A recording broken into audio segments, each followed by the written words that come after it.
Hello दोस्तों, फिर से लेकर हाजिर हूँ बहुत ही बढ़िया टिप्स एंड ट्रिक्स की ये शानदार सी वीडियो।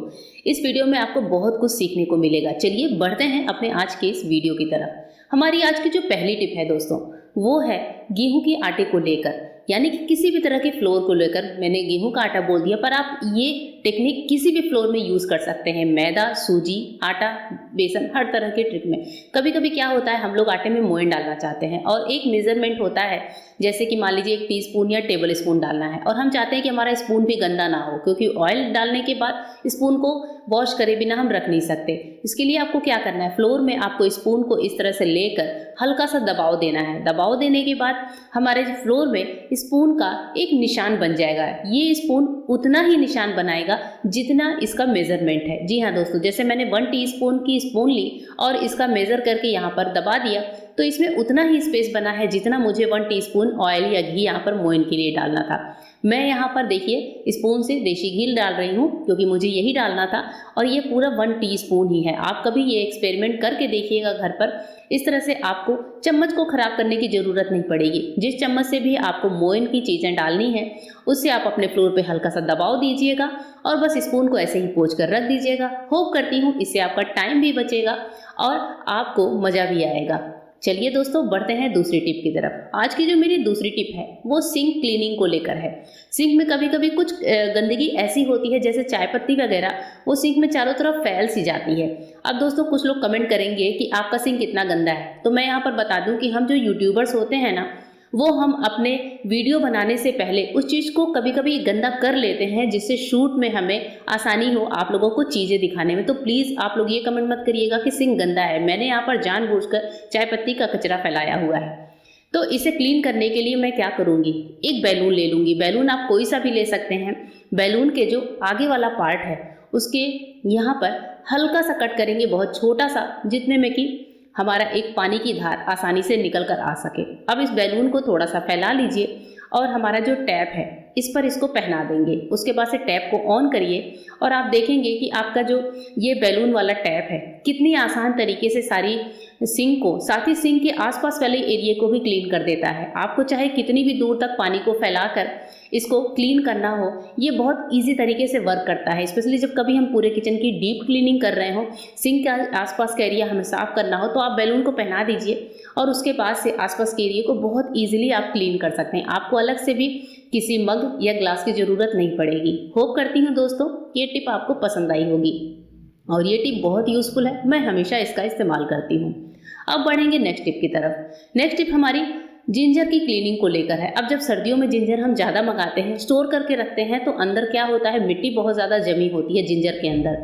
तो जिंजर की जो अंदर की मिट्टी होती है, अगर हम उसको क्लीन कर लें अच्छे से, तो इसका स्टोरेज आसान होता है। साथ ही होगा ये कि अगर हम इसे छीलेंगे भी नहीं तो भी हम इसका बहुत ईजिली इस्तेमाल कर सकते हैं, क्योंकि जिंजर के जो छिलके होते हैं उनमें भी एंटीऑक्सीडेंट भरपूर मात्रा में होता है। तो जिंजर को अगर अच्छे से क्लीन कर लिया जाए तो इसे बिना छिलके उतारे ही हम यूज़ कर सकते हैं। तो यहाँ पर हम क्या करेंगे, एक साफ ब्रश लेंगे। जैसे मैंने एक नया ब्रश लेकर जिंजर को साफ करने के लिए अपने किचन में रखा हुआ है, और इस ब्रश से जिंजर को हम क्या करेंगे, अच्छे से रब कर देंगे। और जिंजर को आप थोड़ा सा पानी में भिगा लीजिए, जिससे जो मिट्टी है वो फूल कर ऊपर आ जाए। तो 2 मिनट पानी में भिगाने के बाद ब्रश से आप क्लीन कर लीजिए। जिंजर को आप चाहें तो छोटे छोटे टुकड़ों में भी तोड़ सकते हैं। मैं यहाँ पर अभी इसको एक बड़ा टुकड़ा ही आपको क्लीन करके दिखा रही हूँ, जिससे कि आपको समझ में आ जाए। और जो ब्रश है उससे आप दोस्तों कोई और चीज़ क्लीन मत करिएगा। इस ब्रश को आप ऐसे ही रखिएगा, सिर्फ और सिर्फ अपने अदरक को क्लीन करने के लिए। क्योंकि अगर हम इससे कोई बर्तन वगैरह साफ़ करेंगे तो बर्तनों की जो गंदगी है वो ब्रश के अंदर आएगी और वो हमारे अदरक के अंदर भी आ जाएगी। तो इसलिए एक अलग से ब्रश का ही इस्तेमाल करें। यहाँ पर देखिए जिंजर की मिट्टी कितनी बढ़िया तरीके से निकल रही है। वैसे मैंने जो जिंजर लिया था उसमें मिट्टी थोड़ी सी कम थी, लेकिन कई बार हम लोग जब मार्केट से जिंजर लेकर आते हैं उसमें मिट्टी बहुत ज़्यादा होती है। तो उस टाइम पर ये टेक्निक आप इजीली कर सकते हैं। और जब आपको स्टोर करना हो तो इस तरीके से करके जिंजर को अच्छे से इसके बाद से 2 से 3 पानी वॉश कर लीजिए। इसकी सारी मिट्टी पानी में आ जाएगी और बस उसके बाद से आप इसको किसी जालीदार बर्तन में रखकर इसका पानी सुखा लीजिए। फिर आपको इसका छिलका भी उतारने की ज़रूरत नहीं पड़ेगी। जैसे मैं जब कभी चाय में यूज़ करती हूँ, सब्जियों में यूज़ करती हूँ, तो मैं फाइन चॉप करके इसका इस्तेमाल करती हूँ, या फिर जिंजर गार्लिक का पेस्ट बनाना है उसमें मैं छीलती नहीं हूँ। इसको ऐसे ही मैं अच्छे से साफ करके और फिर इजीली यूज़ कर लेती हूँ। होप करती हूँ ये आइडिया आपको पसंद आया होगा। चलिए बढ़ते हैं अपने नेक्स्ट टिप की तरफ। नेक्स्ट टिप बहुत ही अजीबोगरीब लगेगी आपको, लेकिन है ये दोस्तों बड़ी कमाल की। जैसे मैंने यहाँ पर लिया है एक छोटा सा लाइव बॉय, 10 रुपये वाला लाइव बॉय लिया है। इसको पूरा मैंने अच्छे से क्रशर से क्रश कर लिया है। तो ये कुछ यूँ इस तरीके का पाउडर बनकर तैयार हुआ है। इसे हम डालेंगे एक पैन में। आप कोई पैन ले सकते हैं, कोई कढ़ाई ले सकते हैं, और इसके बाद से हम लेंगे थोड़ा सा कोल्ड ड्रिंक। तो कोल्ड ड्रिंक आप Coca Cola, Pepsi, Thums Up कोई सा भी इस्तेमाल कर सकते हैं जो थोड़ी हार्ड ड्रिंक होती है, थोड़ा सा जिसका फ्लेवर तेज होता है। और यहाँ पर मैंने 10 रुपये वाले साबुन के साथ एक छोटा ग्लास कोल्ड ड्रिंक का ऐड किया है। इसके बाद से हम इसे रखेंगे गैस के बर्नर पर। बर्नर को एक बार हाई ही रखें। इसे हल्के हल्के किसी स्पून से स्टर करते रहें। स्टर करते करते आप देखेंगे कि साबुन के जो टुकड़े हैं वो इसमें घुलने लगे हैं, और घुलते घुलते होगा ये कि इस तरह से ये झाग देने लगेंगे। 1 से 1.5 मिनट बाद ही ये झाग देने लगता है। और जब ये झाग देने लगे तो इसे आप 30 से 40 सेकेंड वापस से थोड़ा सा फ्लेम को सिम करके छोड़ दीजिए। फ्लेम को सिम करते ही ये थोड़ा सा गाढ़ा रूप लेगा। उसके बाद से हम क्या करेंगे, 1 बड़ा चम्मच डालेंगे खाने वाला सोडा। जी हाँ, बेकिंग सोडा जिसको बोलते हैं, या मीठा सोडा कुछ लोग बोलते हैं। ये सोडा डालते ही आप देख रहे हैं कितनी तेज़ी से रिएक्शन हो रहा है। और इस सोडे को फटाफट से मिक्स कर लीजिए। तो इस सॉल्यूशन को बनाते समय आपको ध्यान रखना है कि जो बर्तन आप ले रहे हैं वो थोड़ा सा बड़ा ही लीजिएगा। ऐसा नहीं है कि आप किसी छोटे बर्तन में इसको गैस पर रखें। ये देखिए बबल्स ऊपर आने का डर होता है, तो इसको लगातार चलाते रहेंगे। उसके बाद से हमने डाला है 1 चम्मच भर के नमक। सोडे के बाद हम करेंगे 1 चम्मच नमक का इस्तेमाल, और नमक डालने के बाद भी ये सेम रिएक्शन देता है, थोड़ा सा झाग जरूर देता है। उसके बाद से जब इसका झाग हल्का सा बैठ जाए तो आप देखेंगे कि 1 मिनट बाद ही इसका कलर टोटली चेंज हो जाता है सोडे की वजह से। ये आप देख रहे हैं कितना ज़्यादा डार्क कलर का हो गया। जब कलर चेंज हो जाए, मिक्सचर थोड़ा सा गाढ़ा हो जाए 1-2 मिनट में, तो आप गैस को बंद कर दीजिए।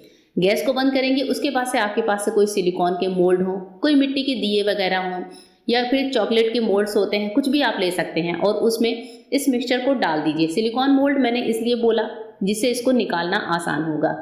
तो यहाँ पर मेरे पास मफिन्स के मोल्ड्स थे, मैंने उन्हीं का इस्तेमाल किया है। और अब मैंने अच्छे से बर्तन को निकाल लिया है, बर्तन से सारे मिक्सचर को, और इस दूसरे वाले मोल्ड में डाल दिया है। और इसका एक भी दाना खराब नहीं होगा, वेस्टेज नहीं होगा दोस्तों। अच्छे से बर्तन से निकाल लीजिएगा। अब ये हमारे 2 से 3 घंटे में इस तरह का सोल्यूशन जो है जम सा जाता है। अगर ये ठीक से ना जमे तो आप इसे फ्रिज में भी रख सकते हैं। अब जब हमारा ये इसने एक शेप ले लिया है, तो ये बन गया है दोस्तों हमारा क्लीनिंग का बहुत ही बढ़िया सा डिटर्जेंट साबुन। इससे हम क्लीन करेंगे अपने ऐसे बर्तन जो एकदम चिकनाई से तेल घी से पुते हुए होते हैं, या फिर दूध दही वगैरह लगे होते हैं, जो मलाई की चिकनाई होती है, वो सभी कुछ इस डिटर्जेंट से बहुत अच्छे से साफ़ होते हैं। यहाँ पर मैंने लिया है गीला सा स्पॉन्ज, और स्पॉन्ज को गीला करके थोड़ा सा ये वाला साबुन लगाया है। उसके बाद से हमने किया है अपने बर्तनों को क्लीन। बर्तनों पे अच्छे से रगड़ा है, और आप देखेंगे कि ये बर्तन है, कोई काले बर्तन हैं, तो मेरे पास अभी जो बर्तन थे वही मैं आपको क्लीन करके दिखा रही हूँ। आप हर तरह के बर्तन इस सॉल्यूशन से क्लीन कर सकते हैं, और इसे आप जहाँ भी अपना डिटर्जेंट रखते हैं सिंक के पास रख दीजिए। तो इस तरीके से क्या होता है कि एक साबुन से हम 2 साबुन बनाकर अपने बर्तनों को क्लीन कर सकते हैं। ये देखिए हमारे बर्तन धुलने के बाद कितने बढ़िया साफ़ हो चुके हैं, सारी चिकनाई निकल चुकी है। होप करती हूँ दोस्तों कि आज की वीडियो आपको पसंद आई होगी। फिर मिलूंगी मेरे नए वीडियो में, तब तक के लिए गुड बाय, थैंक यू।